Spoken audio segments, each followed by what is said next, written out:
Let me ask you something.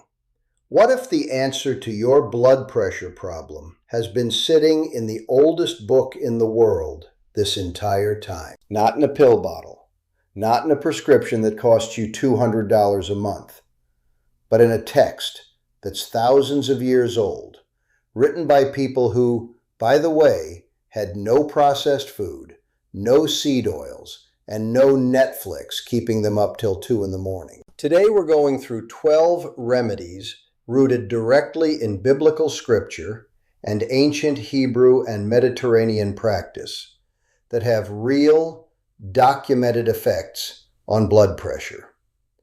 Some of these are backed by modern science. Some of them your cardiologist will never bring up. Not because they don't work, but because nobody gets paid when you eat a fig. Stay with me. This is going to surprise you. Remedy 1. Olive oil. A land of olive trees and honey. Deuteronomy 8:8. This one's everywhere in the Bible, and for good reason. Extra virgin olive oil contains something called oleocanthal, a natural compound with anti-inflammatory properties similar to ibuprofen. But more importantly for blood pressure, it's loaded with monounsaturated fats and polyphenols that are proven to reduce arterial stiffness and lower systolic blood pressure. A study published in the journal Nutrients found that regular olive oil consumption was significantly associated with reduced hypertension risk. The Mediterranean diet, which is essentially the diet of the biblical world, has olive oil as its cornerstone. The Israelites weren't just using this for cooking. They used it for everything. And turns out, their arteries were probably thanking them for it. Remedy 2. Garlic. We remember the fish we used to eat for free in Egypt. And we had all the cucumbers, melons, leeks, onions, and garlic we wanted. Numbers 11:5. Even in their complaining, the Israelites were accidentally proving a health point. Garlic has been used medicinally for over 5,000 years, and the science on this one is genuinely impressive. Allicin, the active compound in garlic, has been shown in multiple randomized controlled trials to reduce both systolic and diastolic blood pressure in people with hypertension. One meta-analysis found reductions comparable to some first-line blood pressure medications. Raw garlic is the most potent. Let it sit for 10 minutes after chopping. That activates the allicin. 1 or 2 raw cloves a day is the sweet spot most researchers point to. Remedy 3. Figs. Every man under his vine and under his fig tree. Micah 4:4. This image of peace and safety in the Bible always includes a fig tree. And maybe that's not just symbolic. Figs are rich in potassium, which is one of the most important minerals for managing blood pressure. Potassium helps your kidneys flush out excess sodium and relaxes the walls of your blood vessels. Most Americans are critically low in potassium. Figs, especially dried figs, give you a serious dose. 3 dried figs contain around 400 milligrams of potassium. They also contain magnesium and calcium, both of which support healthy vascular function. This fruit was a staple in the ancient Near East. They knew something we forgot. Remedy 4. Pomegranate. A land of wheat and barley, vines and fig trees, pomegranates. Deuteronomy 8:8. This one gets me excited because the research is so strong. Pomegranate juice has been studied extensively for cardiovascular health. One study out of Israel, fitting, found that drinking just 1 cup of pomegranate juice daily for a year reduced systolic blood pressure by over 21%. 21%. That's not a rounding error. That's dramatic. Pomegranates are packed with punicalagins and punicic acid, powerful antioxidants that improve nitric oxide levels in the blood, which helps relax and widen blood vessels. It's one of the most antioxidant-rich foods on earth. The biblical world prized the pomegranate so much, they embroidered it onto the robes of the high priest. Maybe they understood more about its value than we give them credit for. Remedy 5, fasting. I humbled my soul with fasting. Psalm 35:13. This one's not a food, it's a practice, and it's one of the most consistently documented interventions for reducing blood pressure in modern research. Intermittent fasting, extended fasting, even simple time-restricted eating, all have shown measurable decreases in blood pressure. One clinical study published in the Journal of the Academy of Nutrition and Dietetics found that medically supervised fasting reduced hypertension in 90% of participants. The biblical tradition of fasting, whether it was Daniel's 10-day water and vegetable fast or the 40-day fasts of Moses and Jesus, points to something the body desperately needs: rest from constant digestion, metabolic reset, and a reduction in insulin levels that directly impacts vascular health. You don't have to go 40 days. Start with 16 hours. Your blood vessels will notice. Remedy 6, hyssop. Purge me with hyssop, and I shall be clean.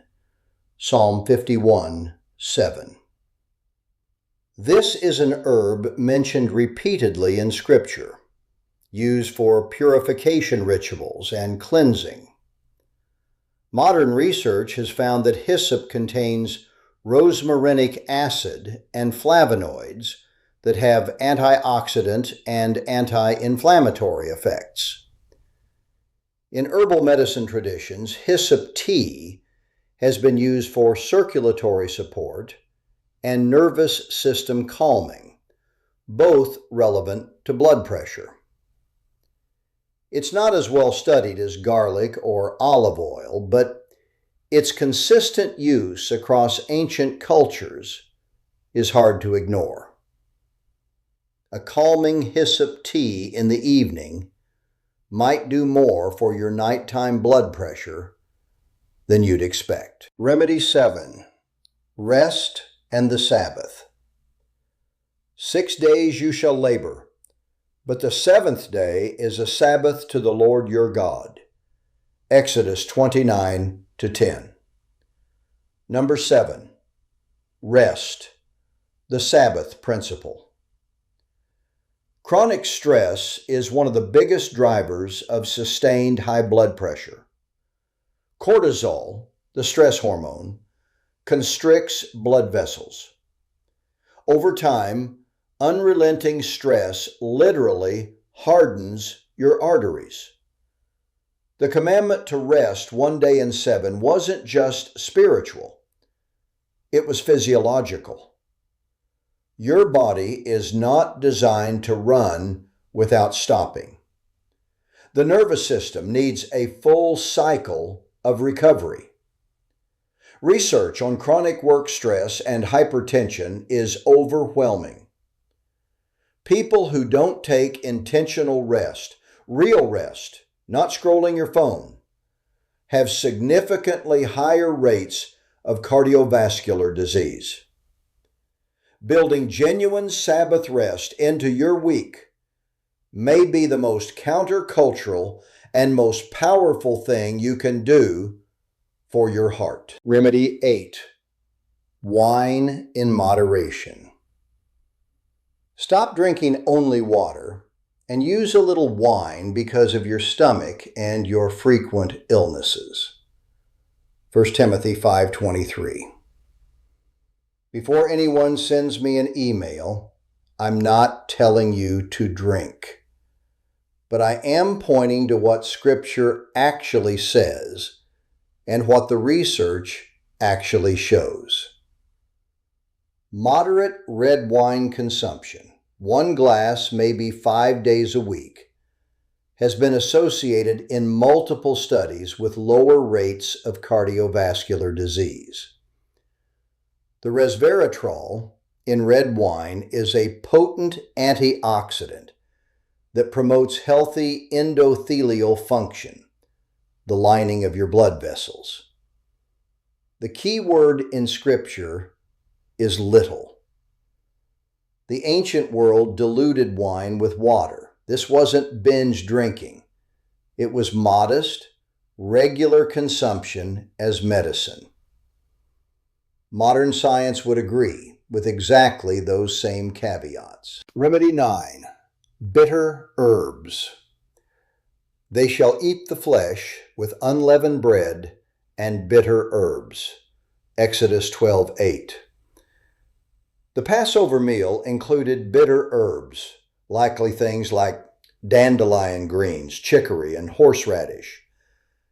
Bitterness in food is often a marker of compounds called glycosides, flavonoids, and alkaloids that support liver function and circulation. Dandelion root, for example, is a natural diuretic. It helps the kidneys eliminate excess fluid and sodium, directly lowering blood pressure.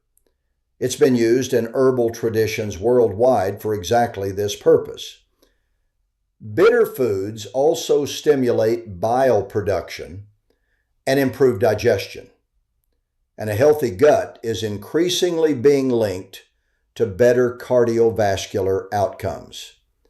Eat your bitter greens. Your ancient ancestors were onto something. Remedy 10. Honey. A land flowing with milk and honey. Exodus 3:8. Now, if you're thinking, isn't sugar bad for blood pressure? You're right to ask. But raw, unprocessed honey is different from refined sugar in meaningful ways. Raw honey contains antioxidants, enzymes, and trace minerals. Some studies have shown that regular consumption of raw honey can reduce total cholesterol and improve blood pressure markers, likely due to its polyphenol content. The key is raw and unprocessed. The commercial honey in the bear-shaped bottle of the supermarket has been pasteurized and filtered, removing most of what makes it therapeutic. Find a local beekeeper.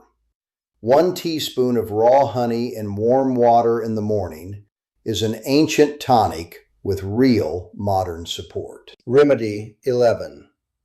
Walking and movement. Enoch walked with God. Genesis 5:24. The Bible is full of people walking. Abraham walked. Moses walked. Jesus walked everywhere. The disciples walked. These weren't people sitting in ergonomic chairs for 10 hours a day.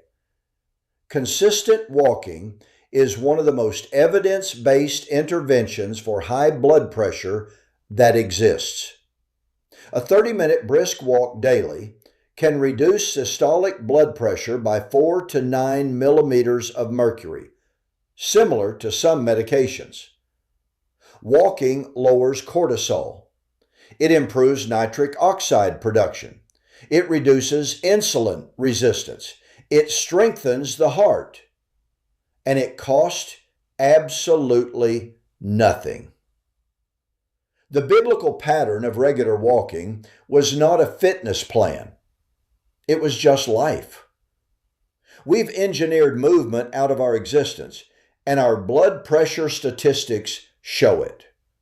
Walk every day with intention. Remedy 12. Peace and prayer. Do not be anxious about anything, but in every situation, by prayer and petition, with thanksgiving, present your requests to God. And the peace of God, which transcends all understanding, will guard your hearts and your minds. Philippians 4, 6-7. I saved this one for last because I think it might be the most important and the most overlooked. The research on prayer, meditation, and contemplative practice on cardiovascular health is substantial. Studies show that regular meditation and prayer practice reduce activity in the sympathetic nervous system, your fight or flight system, and increase activity in the parasympathetic system, rest and digest. Dr. Herbert Benson at Harvard coined the term relaxation response, a measurable physiological state triggered by prayer, meditation, and deep breathing that directly lowers blood pressure, heart rate, and stress hormones. The ancient prescription for anxiety in Philippians isn't just theology, it's neuroscience. Chronic anxiety keeps your body in a state of low-grade emergency. Prayer, genuine, believing, surrendered prayer, changes your internal chemistry. Your heart was designed for peace. Give it some. All right, 12 remedies: olive oil, garlic, figs, pomegranate, fasting, hyssop, rest, moderate wine, bitter herbs, raw honey, walking, and prayer. None of these are magic bullets on their own, but together, lived as a lifestyle, they represent the way people in the biblical world actually lived. And the modern chronic disease epidemic we're dealing with, they didn't have it. That's not a coincidence. I want to hear from you in the comments. Which of these are you already doing? Which one surprised you the most? Drop it down below. If this video helped you, please share it with someone who's struggling with their blood pressure. It might be the most important thing they see this week. Hit subscribe if you haven't already, and I'll see you in the next one. Take care of that heart, physically and spiritually.